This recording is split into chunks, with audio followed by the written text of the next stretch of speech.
Good night, everybody. This is the Horn Takes Podcast, your very rough around the edges Texas sports talk destination.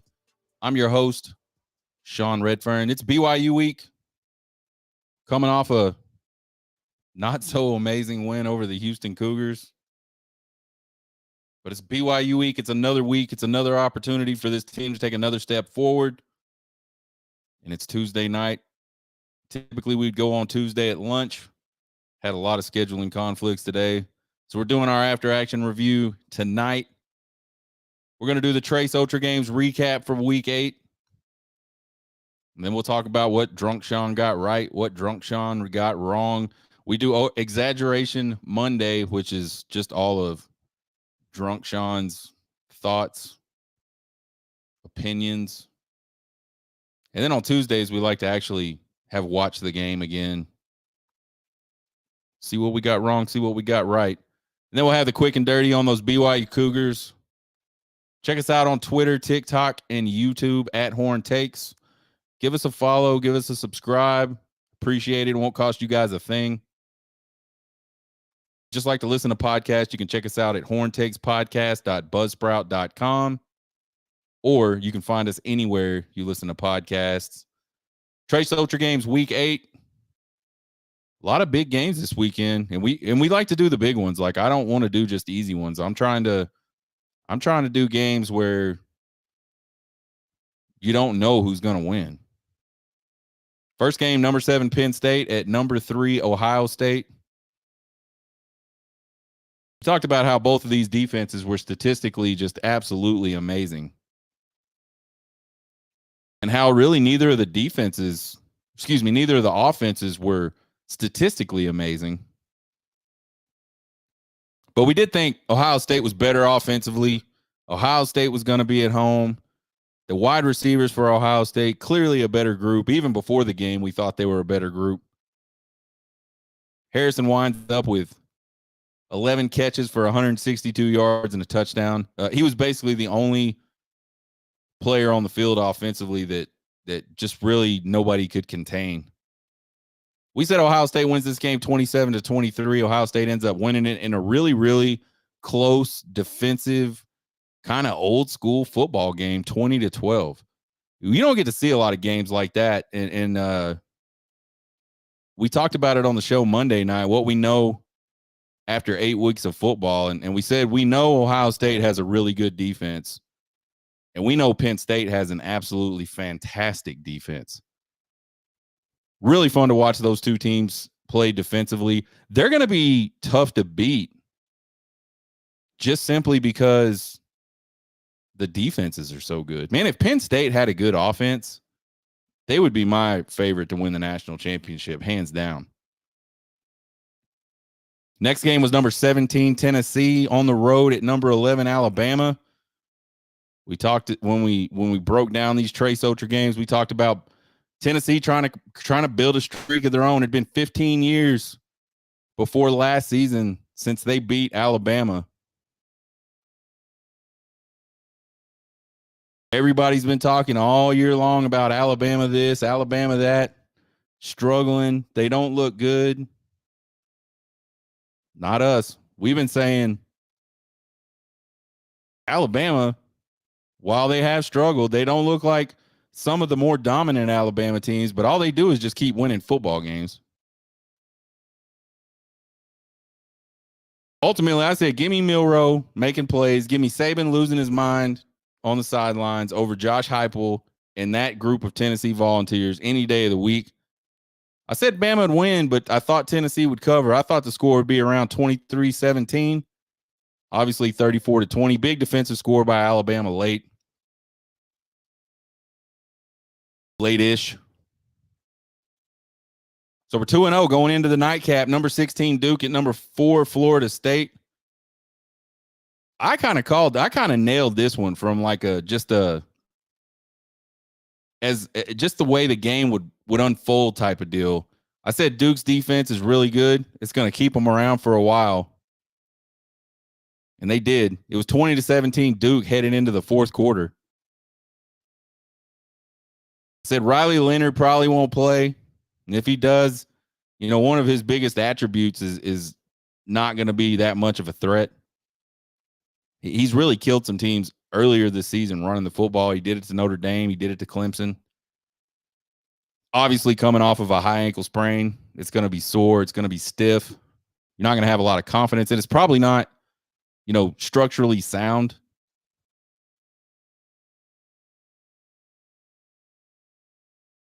But I said in the end, Florida State's going to be too much. They're going to roll. I said 31-13. It ended up being 38-20. So I just about nailed that one from a score perspective as well. So that's our first 3-0 week on the Trace Otra games. We've been gunning for that, and we just have come up short. So we're now 14-10 on the year. We'll have 3 more Trace Otra games we'll talk about on Prediction Friday. After action review, Houston Cougars edition. This game was super frustrating if you're a Texas fan for just a whole lot of reasons. Very fast start. Looked like the team and the coaching staff just all kind of lost focus at the same time. Just the complete inability to communicate in the secondary led to just so many big plays for Houston. Play after play after play. But it's funny, you go back and rewatch it, and maybe it's just because you know the outcome when you rewatch it, but it did not seem as bad to me the second time around as it did being live drunk Sean. Offensively, not a great outing for Texas. They started off, like we said, on fire. 21 points, like in a blink of an eye. Just moving up and down the field. Looked like, they could just do whatever they wanted to. It didn't matter what they tried. It was working. Houston couldn't stop them. But at the end of the game, man, Houston made some adjustments. And I don't mean at the end of the game. Throughout the course of the game, Houston made some adjustments, especially in that secondary. Forced a lot of checkdowns. Really took away the long ball after Worthy beat them deep earlier in the game. Only 141 yards rushing, which I was really surprised about. Houston did not have a good rushing defense coming into this game. Matter of fact, their average was higher than this. Brooks had 20 carries for 99 yards, and that ends his 100-yard streak. He had 100 yards in 4 straight games, I believe. Baxter had 6 totes for 42 yards and a touchdown, including that 16-yarder that looked really, really good about halfway through the fourth quarter. 219 yards passing, not a lot, especially when you consider Ewers has been 300 or more the last couple games. But he was dialed in, 23 of 29 for 211, 2 touchdowns. Worthy had 6 catches for 92 yards and a touchdown. Mitchell had only 1 grab, but it was a 14-yard touchdown. Yeah, JT Sanders with a nice catch down the field. Probably would have scored if he could have broke just that 1 tackle. And then Jonathan Brooks, 8 catches for 51 yards. We mentioned the checkdowns. Jonathan Brooks was a recipient of a lot of checkdowns in this game. Offense had no turnovers. That's always great. They were terrible on third down, 3 for 12. They were pretty good on fourth down, 3 for 5. What's up with Texas going for it on fourth down so much this year? That is just something I don't think we've seen that much out of Steve Sarkisian and the Texas Longhorns until really this year. But they go for it a lot, and they seem to make it a lot. Texas did give up 3 sacks. I thought this offensive line is sometimes they look really, really good. And then other times they just get confused, which allows them to get physically overmatched.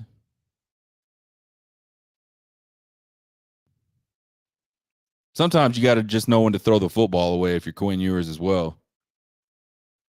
Players that popped. That's just, I'm watching players. I'm watching for certain things on the field when I'm rewatching these games. Players that popped for me were Quinn Ewers, 79% completions. Like I said, he was dialed in. He took what the defense gave him. He landed his shots downfield when they were there. That pass to Worthy was probably the best ball Quinn Ewers has ever thrown at the University of Texas. I thought Xavier Worthy was another player that popped. He quietly had almost 100 yards. He is just so explosive, man. I know Sark wants to get him down the field, and I know there's this he doesn't like the stop routes and things. He likes to get the ball to wide receivers while they're moving, which I totally am down with. But he catches those little 5-yard hitches. He drives off the line of scrimmage, gets that cornerback to turn his hips, and then he just breaks down and turns. That is deadly, and it's an easy throw. With a guy like Worthy, that can get you 6 real quick. I wonder if we'll see some of that this weekend. Just some stuff like that to get Malik Murphy into the game, into a rhythm. Those are easy throws. They're easy to see not to throw it. Not a lot to think about. It's a one-on-one deal. Again, I thought Jonathan Brooks popped in this game. He's just so versatile. He can do so many different things. He is, let me think how to say it. He's like the most elusive, non-elusive runner I've ever seen. He's not very shifty. But man, he like, guys just don't tackle him. And then CJ Baxter in limited action, man, I was excited to see CJ Baxter not get up limping at any point during this game. He is a talented dude, and we've been saying that. We've been saying he's a talented guy. We've understood he's a talented guy, but we're like, dude, Sark, let somebody else tote the rock. Let's get this guy healthy. I forgot how talented he looked. He looked really good in this game in limited action. I expect, we talked about, how do we see some different things out of the offense pass wise to kind of get Malik Murphy into the game? Are we going to see him lean heavily on the run to kind of keep the pressure off of Malik Murphy? If they do, it's going to take Jonathan Brooks. It's going to take CJ Baxter. It's going to take maybe even Savion Red. I like Savion Red and that little Wildcat. I forgot what everybody's calling it. I'll just call it the Wildcat, the Wild Red, the Big Red. I don't know.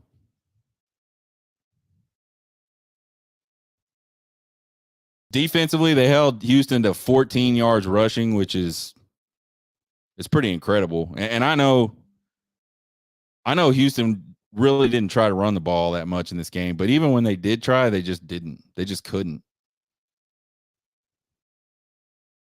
I don't know how many attempts they had, but I know it wasn't a lot. It certainly wasn't a feature of their offense. But you almost got to think, when you don't run the ball, as little as they run the ball, that when you do, you kind of catch people off guard, and they just absolutely didn't. The Texas defensive line and really the front seven ate that shit up all night long. On the flip side, Houston did have 378 passing yards, which is absolutely ridiculous. Second most on a Texas defense since PK's been the defensive coordinator. And really, man, it was just all miscommunications. Just guys not knowing where they're supposed to be and who they were supposed to be covering, which routes they were supposed to match. I don't know. I'll get into that later. Defense forced a couple turnovers. Really nice sack fumble by Jalen Ford. And then a nice play by Taff in the end zone to intercept a pass that just wasn't a great pass.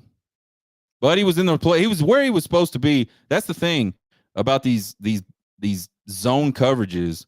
Just be where you're supposed to be. And if the quarterback makes mistakes, you got bodies there that can pick the ball off. And I guess they got 3 turnovers if you count the 4 and out late in the game there.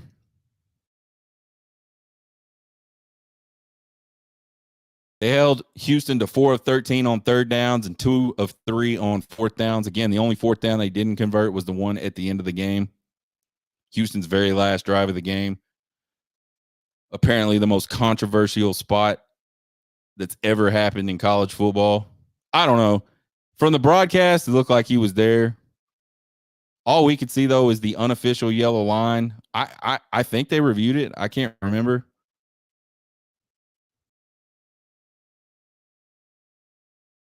I don't know. Texas had 3 sacks. Again, we talked about Jalen Ford's sack fumble. Ethan Burke had a sack. And then Alfred Collins. Man, Alfred Collins had one of the most beautiful, like, mechanical pass rushes I've ever seen very early in that game. He was one of the players that popped. It wasn't really just that play. He had a couple plays early where he got a lot of pressure as well. But that early pass rush where he got a sack was just great, man. You see that from Alfred. We've been talking about Alfred Collins for a long time. Going back to last year, we've been talking about Alfred Collins and just the physical ability that guy has, and just how it's unfortunate that it just completely hasn't clicked, and he hasn't just grown into this player that's consistent, right? Tavondre Sweat type of guy, just consistent over and over again. You know he's going to be doing what he's supposed to be doing, and you know he's going to be beating people badly physically. Alfred Collins has that type of ability, just can't consistently get it done. But that pass rush earlier in the game, and he comes off the ball, the guard goes to put his hands up, he just smacks both his hands down, swims right over. I mean, it was just like textbook. Like, I almost cried. It was like the most beautiful thing I've ever seen. And I'm sitting there going, man, please be the moment. Please be the moment for Alfred Collins where he just goes, damn, that's what I'm supposed to do. Let me just go do that. This one's going to sound kind of crazy, especially based off of what I said yesterday. Hey, part of Exaggeration Monday is being wrong, folks. And considering how much passing yards this defense gave up. But I thought the DBs popped a little bit in this. When they were in position and they weren't confused and they weren't getting chipped and they weren't, getting caught up in these little rub type routes and those types of things, they covered very well and they made plays on the ball. Guy like Jahdae Barron. Jahdae Barron didn't play the whole first half, came in the second half and made an instant impact. That guy's just so good around. He's just such a good tackler, so good around the line of scrimmage. You don't see him get targeted that much in the passing game, which is why he doesn't have any statistics. There was a top 100 college football players so far, like halfway through the season list that came out a week or so ago. And a lot of Texas fans were really pissed off that Jahdae Barron wasn't on that list. I was like, man, I get it. He's a great player. Yeah, he doesn't take the ball away. People want DBs to take the ball away. That's what differentiates like Thorpe Award winners from just regular guys. The Thorpe Award guys take the ball away, and Jahdae Barron doesn't do that. But in his defense, he just doesn't get thrown at a lot. And when he does, he makes plays. Jalen Ford, we mentioned him earlier. 6 tackles, 2.5 tackles for loss, a forced fumble in the third quarter. Very, very last year Jalen Ford-esque game. Haven't really seen him. He's been impactful in games, but you haven't really seen him put his footprint on a game. Like he hadn't put his stamp on a game in a while. And I felt like this game, Jalen Ford put his stamp on this game defensively. Special teams, Bert Auburn made all his kicks. That's good. Keelan Robinson had 2 really awesome kickoff returns for 78 yards. Ryan Sanborn punted his ass off. 3 punts for 157 yards, 1 inside the 20. The Gunners on punts were on point. We talked about those guys earlier this season. Keelan Robinson and Keaton Crawford I don't know. People say dumb shit like this all the time, but I'm gonna say it anyway. Like, they could be the two best gunners in the country. They just get down the field and they wreak havoc. They are so good getting down the field. They almost caused a turnover late in the game. They did cause a muff. Luckily for Houston, somebody fell on it. Trey Wisner showed up big again on kickoff coverage. Flip side of that, I didn't think the kickoff coverage was all that great. Houston got a couple of big returns, and I know that returner from Houston is really good, which means that unit is really good because the returner can't do it all himself. So you can tell they practice that. That's like a thing they want to be good at Houston, and they are. But here's my question. Why cannot we just kick the damn ball through the back of the end zone? Can we not find one kid in the state of Texas that wants to wear burnt orange and put a white helmet with the hookums on it, with the daggum Bevo on the side? Can we not find one kid that could just kick that shit through the back of the end zone every time? And if he can, why do we not do that? I don't understand, man. There's some of these kickers, you just don't get a return unless the wind is just powerfully against them. I don't know what the wind was doing in Houston. Maybe it was blowing hard. I don't know. I just feel like that has to be, like, to me, I don't want to subject players on my team to the physical beating you get running down the field as fast as you can and crashing into people. I don't want to deal with that. I don't want to deal with the threat of the other team making a nice play and getting a huge return, maybe putting it in the end zone. Those are easy points.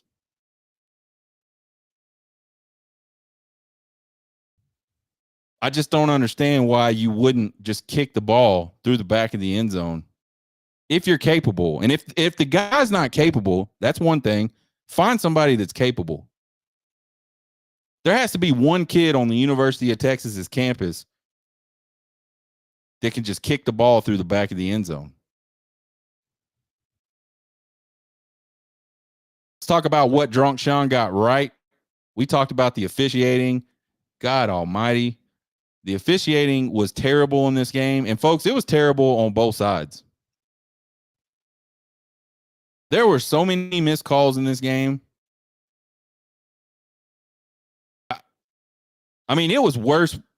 It was worse than I could have possibly imagined on the rewatch. And I'm pretty good at I am pretty good at seeing stuff during a live game. I even see stuff at the stadium. Like, if I'm at the game, I can see stuff and I just go, that's a penalty. Like, that's coming back. That's a penalty. Or I scream, like, out of my mind, why was that not a penalty? Because it was an obvious penalty. They were bad, man. And again, I know everybody's focused on this spot thing for Houston, and I think it sucks. If they screwed that up, I think that sucks for Houston. I know they screwed one up earlier in the game. They gave Houston like 6 yards of field position on a play where the ball carrier was clearly out of bounds. 6 yards short. Holding. I mean, I wouldn't even call it holding. It was like Brazilian jiu-jitsu. It was wrestling. Offensive pass interferences. Just, I don't know. So we definitely got the officiating sucks right. We felt like live Drunk Sean felt like they featured Jonathan Brooks offensively in this game. We've been talking about it for a while. Like, Jonathan Brooks is sort of the catalyst to this offense. Let's feature him. Let's get him the ball in the passing game. Let's give him his touches running the ball. I felt like they did a pretty good job of that. He had 28 touches. 20 rushing the ball, 8 catches. I think that's a good workload. You're offensively, I don't know how many they ran in this game, but you're probably getting, between 60 and 75 plays, maybe. On a crazy game, you may get up into the 80s. So he probably got around 50% of the touches in this game for Texas.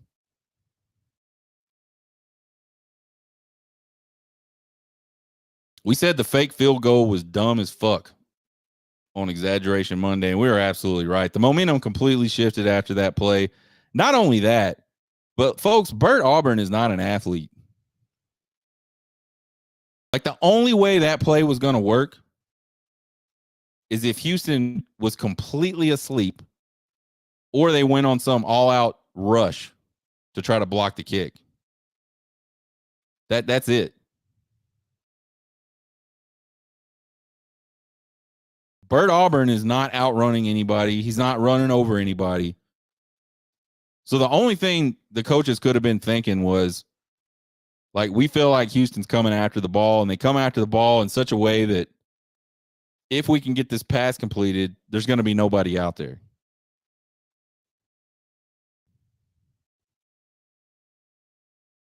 Again, going back to Exaggeration Monday, I say if you're going to go for it on fourth down, just send your offense out there. They're the experts.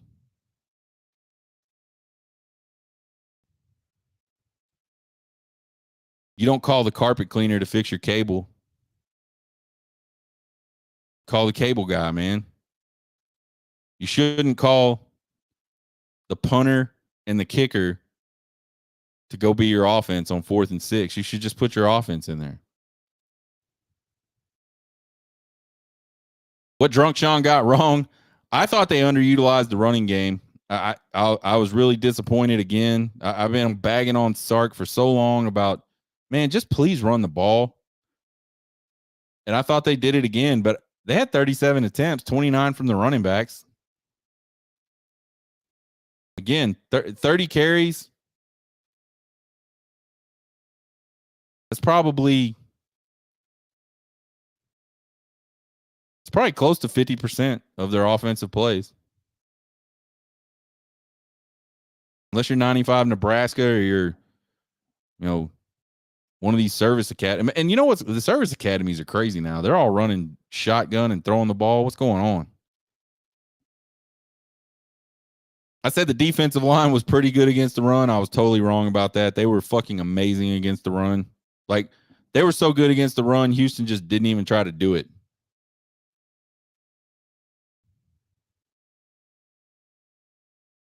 I said the back end of the defense was terrible. I think the results of the back end of the defense were probably terrible in this game, but I don't think they're terrible. I just think they don't communicate well. And I don't know if some of that miscommunication comes from the coaching staff in between plays. There's probably a series of things that cause these huge breakdowns.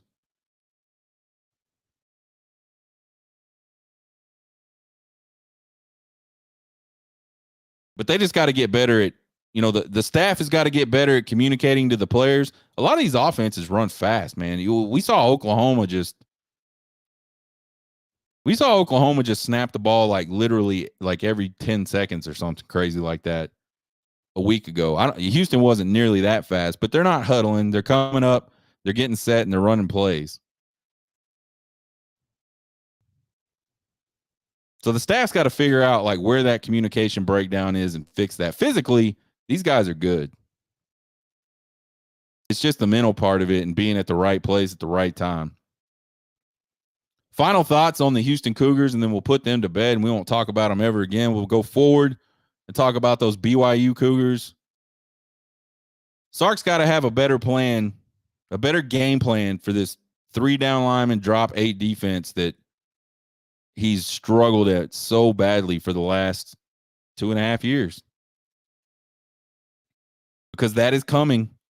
Houston, that ain't what they would normally do. And they did it in this game because they saw that give us trouble. It's probably the only thing that gives Sark trouble. TCU's done it to him in the past. Oklahoma State's done it to him in the past.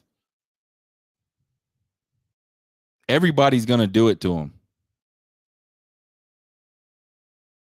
I think the way I think the game plan against that type of defense, it's really kind of two things. You got to attack the edge of their defensive line with the run game, and it's got to be quick and it's got to be power.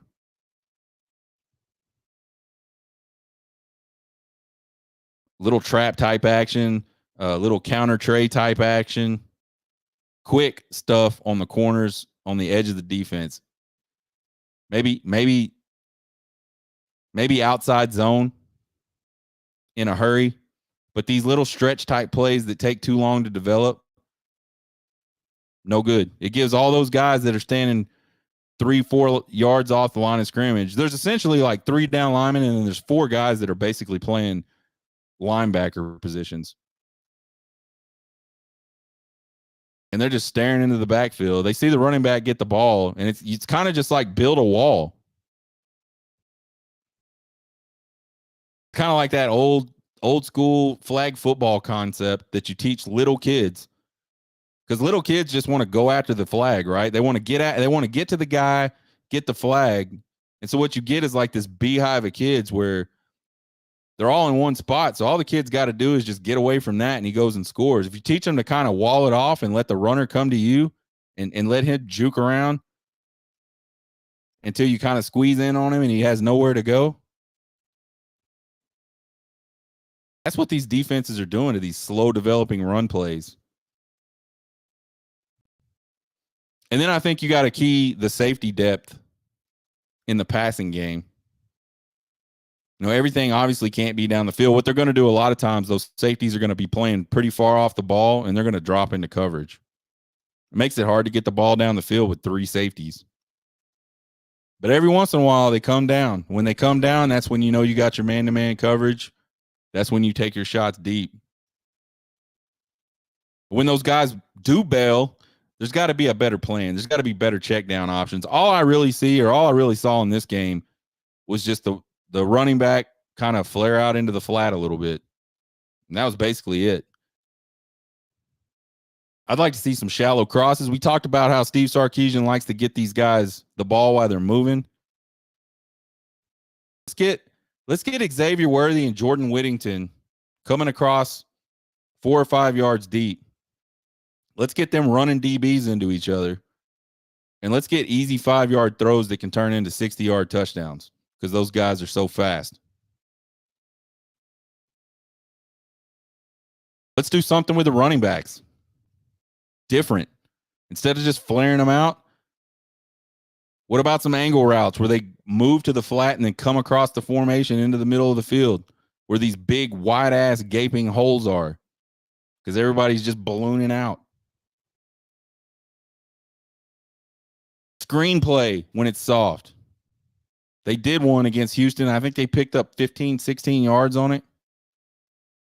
There needs to be like a package of plays that when teams do this to Sark and the Texas offense, they know exactly what everybody on the team knows exactly what this means now. It means all the game plan we've been working on this whole week, we can throw it down into the trash, and let's have these few changes that we can throw in based off of how this team changed on us. You got to make adjustments. They got to be fast. You might as well plan it ahead of time. Sark's a smart dude. I bet you he starts doing that. Maybe he already has started doing that and the plan just doesn't work, or maybe it's execution. I don't know. I absolutely hated the QB sneak on 3rd and short for a bunch of reasons. Quinn Ewers weighs 195 pounds. He's not pushed in a pile. It's just not going to happen. And then there's like the whole injury thing. Like, why would you even want to subject him to that? You got a stable of running backs. You got this wild red package. I mean, really, the entire playbook is at your disposal on 3rd and 1 because you know you're going for it.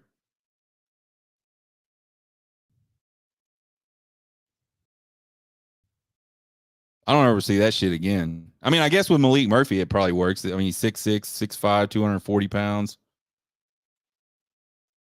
That dude can probably push a pile. Got to get the tight ends out of the blocking scheme during passing downs. It doesn't work. To me, that's one of those you can just wad up and throw in the trash. The Big 12 officials aren't going to call holding and they're not going to call offensive pass interference. That should become part of the game plan for Texas. And I know that sounds shitty, but man, go back and watch that game and you see Texas players across the field on offense making blocks, and when it looks like they're going to get into that hold territory, they let go, they put their hands up. What you saw Houston do was just wrestle people. There was no hands up. It was like, man, I got you. I'm busted anyway. You're not making a play. The rub routes, the pick plays, they just don't call them. If they're not going to call them, do it. We talked about the secondary just being confused and the communication problem. I don't know if things are too complicated for those guys. Maybe it is too complicated. But like little pre-snap motions where a guy is set up in the middle of a trip formation and he just motions to the slot, like literally 3 yards, should not cause a guy to be wide ass open. It's not that big of a change.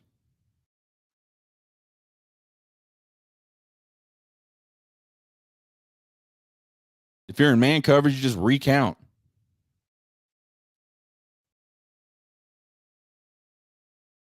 If you're in zone coverage, it shouldn't matter what he's doing.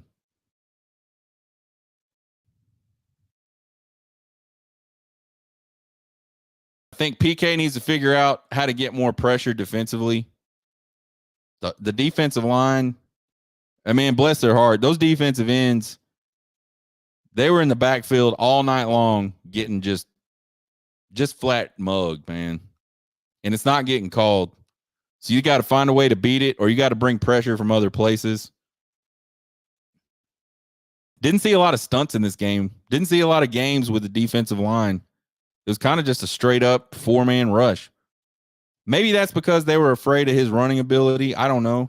We'll see. We'll see what they do against Caden Slovis, who is, not known to be a runner. Probably isn't going to hurt you running the ball. And then I think the other side of that is, the guy's got to execute what's called. There was a corner blitz play where Gilbo had Donovan Smith dead to the rights. We have seen it multiple times in the last 2 seasons. And they don't do it a lot. But this corner blitz, and as you're watching it unfold, you're just going, that's a sack. And then they just take the poorest angle to try to make a play, and they give up that outside contain. Last year against Alabama, it ended up being a long run that set up a game-winning field goal. This year against Houston, it was a touchdown pass.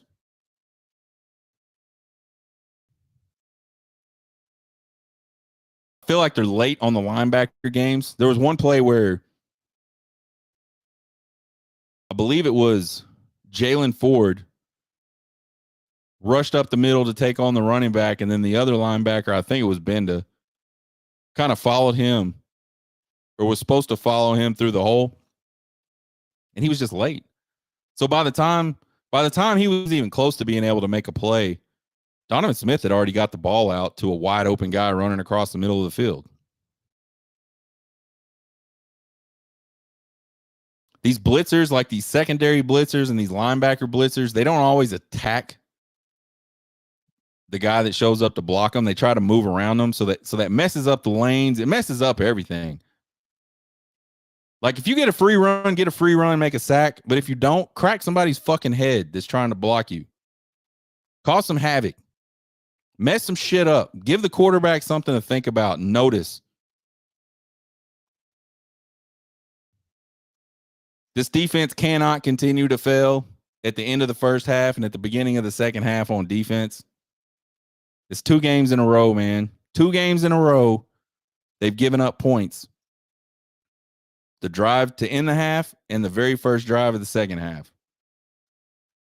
And they were maybe one of those like plethora of shitty officiating calls away from it being 3. We saw it the Oklahoma game, end of the first half, score. Beginning of the second half, score. Last drive of the second half, score. That damn near happened against Houston. They have got to figure out a way to win these critical drives. I feel like when they play tight coverage and they get any kind of pressure, force the quarterback to get the ball out, they're really, really good. They're there in coverage. They make tackles. They make plays on the ball. I don't feel like they struggle that bad until they start playing some soft coverage and they get confused about where they're supposed to be.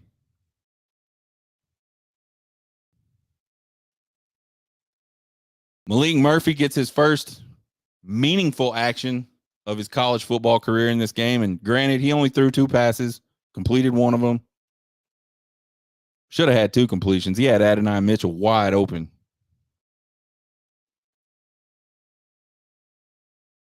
But it's his time to shine. I mean, we talked about Malik Murphy last year just randomly.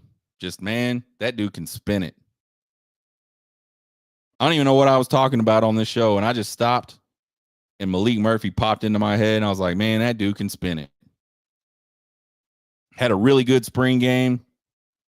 A lot of teams came after him, and from a transfer perspective, trying to get him to leave, supposedly.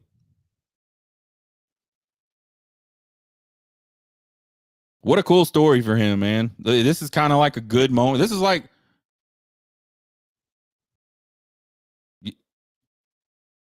it's his time.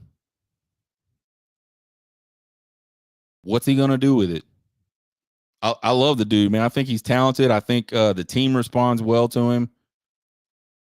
It's going to be really cool to see how he responds to this moment that he's got. I mean, we could be seeing the beginning of the Malik Murphy era at the University of Texas. We don't know. We don't know how long Ewers is going to be out. We don't know how long or how well Malik Murphy's going to play.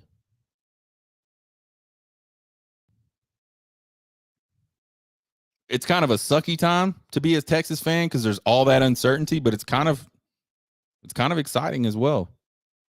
And I think, again, if Malik Murphy can just realize that everything doesn't have to be a fastball and just kind of play within the offense, distribute the ball, I really, truly do believe that we will see this offense not really miss a beat if he can do those things. Just like we talked about Quinn Ewers at the beginning of this season, doesn't have to win Texas football games. You just got to distribute and protect the ball. I think Malik Murphy is completely capable of distributing and protecting the ball the same way Quinn Ewers has done it most of this season. I'm ready for the Malik Murphy era, however long it is. I think a lot of Texas fans have been waiting on this opportunity for him. A lot of Texas fans want to see him play. Now we get to quick and dirty BYU Cougars edition. They're 5-2, man, and I don't know how. They're 2-2 in their first season of the Big 12. They got wins against Tech and Cincinnati, which aren't good teams. They got losses to KU and TCU. I think KU is a talented team. They're a dangerous team. I think TCU is a dangerous team, but only because they're either really, really good or they're really, really bad. This BYU team is one of very few teams that actually have a winning record in the series against Texas. They're 4-1 against Texas, including the last 2. But they are just not statistically a good football team. They only rush the ball 79 yards per game. And I saw that. I've been seeing that the last couple of weeks because some of the statistical formulas I do involve the teams that we've played and the teams that other people have played, and they've come up in that scenario multiple times. I thought it was wrong. I thought like the website I was looking at was wrong.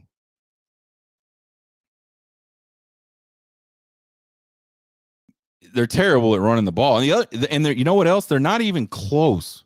Not even close to the top 50 in any major offensive or defensive team category. I have no idea how they're 5-2. USC and Pitt transfer, Caden Slovis, he's not impressive. 1,500 yards, 12 touchdowns, 4 picks on 56% completion percentage.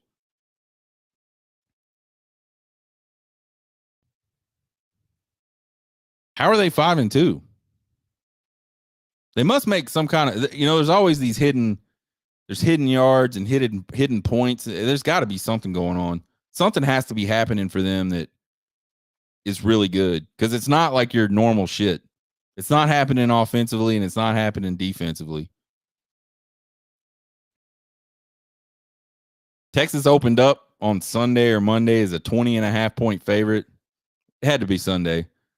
All the Quinn Ewers news started coming out, and then it's down to 17.5 now, I believe. So still a huge favorite. Still a huge amount of points Texas has given up.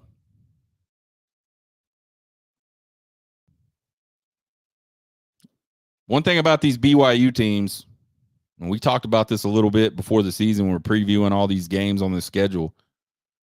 BYU has got a bunch of grown men with families all over that roster. It's like a different culture there.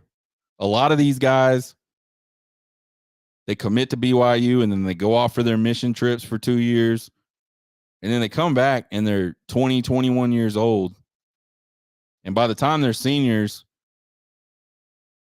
they're 25 years old, 26 years. There's a huge difference physically between a 26-year-old man and an 18-year-old kid. And this roster's got a lot of dudes like that. And they got families. And I'm talking like wives, kids, apartments.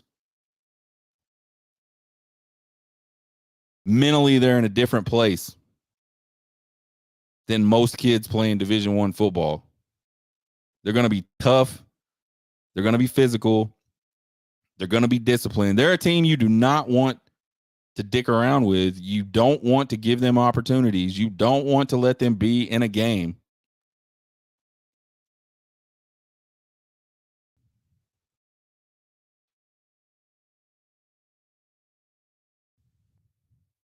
Random college football thoughts. What about this sign stealing shit? That cheating? Or is it no big deal? I'm kind of on the fence, man. I'm not 100%. I'll tell you this. There's one side of this argument that says, why is this a big deal? You can go steal signs. You can watch them on the game, which you can.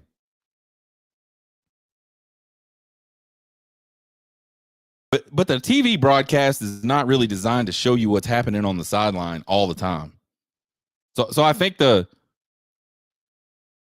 probability of you being able to watch a TV broadcast of a game and really getting a good understanding of what's happening is probably pretty low.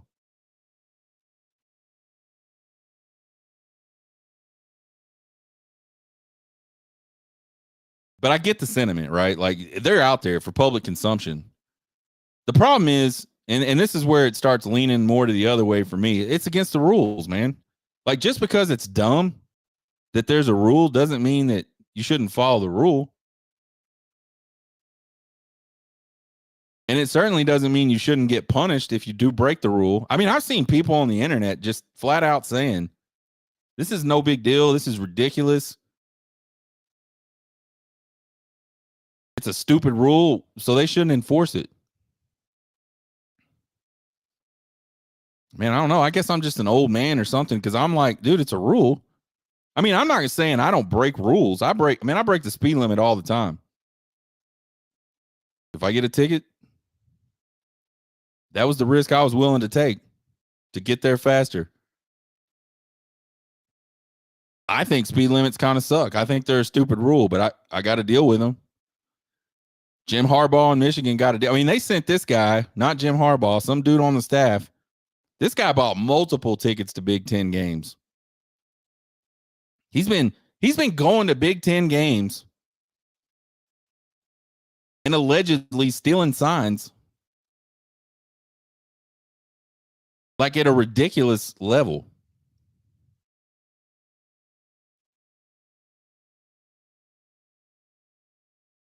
Do I think it's like death penalty? Man, probably not. Is it like more suspension for Harbaugh? Probably should be. And again, it's against the rules.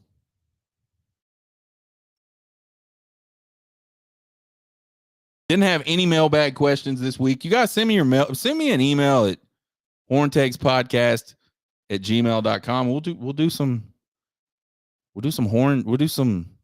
mailbagging. Join us Thursday for Deep Dive Thursday. We'll dig all into the statistics on this Houston Cougars. On this BYU Cougars team. We'll have our Sean's four big questions of the game for the BYU game coming up. We'll have some more random college football thoughts. Check out the podcast anywhere you listen to podcasts. You can find us on Twitter, TikTok, and YouTube at Horn Takes. Follow and subscribe, please. It won't cost you guys a thing. It'll help me out. I'd appreciate the support. You can email me at horntakespodcast@gmail.com with all your questions, comments, concerns, and criticisms. I love them all. You guys have a good Tuesday night. Go Texas Rangers. Good luck in that World Series. Get hooked.